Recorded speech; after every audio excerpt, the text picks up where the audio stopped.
দর্শক, এই মুহূর্তে মাস্টারন স্কুল অ্যান্ড কলেজ থেকে সেখানকার সবশেষ খবর জানাতে যুক্ত হচ্ছে সহকর্মী সম্রাট হোসেন। সম্রাট,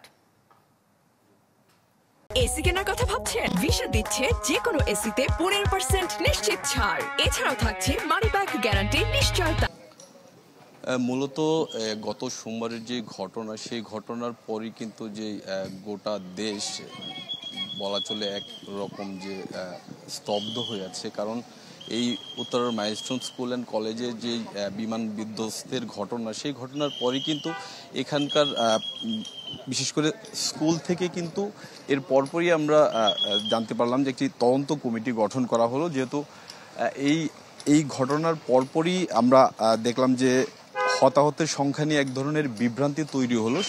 সেই ঘটনার পরেই কিন্তু আসলে আমরা দেখলাম যে গত সোমবারের পরই হচ্ছে একটি তদন্ত কমিটি গঠন করা হয়। সেই তদন্ত কমিটিতে এই প্রতিষ্ঠানের প্রধান শিক্ষককে প্রধান করে কিন্তু এই তদন্ত কমিটি গঠন করা হয়। সেখানে বলা হচ্ছিল যে এই যেহেতু হতাহতের ঘটনা নিয়ে এক ধরনের বিভ্রান্তি তৈরি হয়েছে, যার ফলে আসলে নিখোঁজদের সঠিক তালিকা এবং যারা হতাহত আছে তাদের পূর্ণাঙ্গ নাম, ঠিকানা সবকিছু তথ্য সংগ্রহ করছে এই তদন্ত কমিটি। এর পরপরই কিন্তু আমরা দেখলাম যে এর প্রেক্ষিতেই এই কলেজ কর্তৃপক্ষই কিন্তু বলছে যে এই কমিটির নিখোঁজ শিক্ষার্থী সহ অন্যান্য যেই প্রকৃত কারণ সেটি অনুসন্ধান করছে তারা। পাশাপাশি এই যে কমিটি গঠিত হয়েছে এখানে, সেই কমিটি কিন্তু আজকেও তারা এখানে আসছে।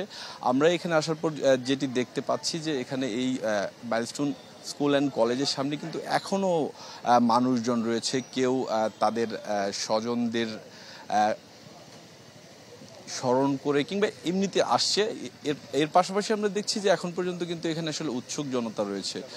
আমরা এখানে আসার পর যতটুকু জানতে পেরেছি সারিকা, যে এই যে তদন্ত কমিটি গঠিত হয়েছে, সেই তদন্ত কমিটির যেই সদস্যরা রয়েছে তারা কিন্তু এরই মধ্যে তাদের সেই কাজ কিন্তু তারা শুরু করে দিয়েছে। আরেকটি বিষয় যদি আপনাকে জানিয়ে রাখি যে এই ঘটনার পরপরই, বিমান বিধ্বস্তের ঘটনার পরপরই কিন্তু আমরা দেখেছি যে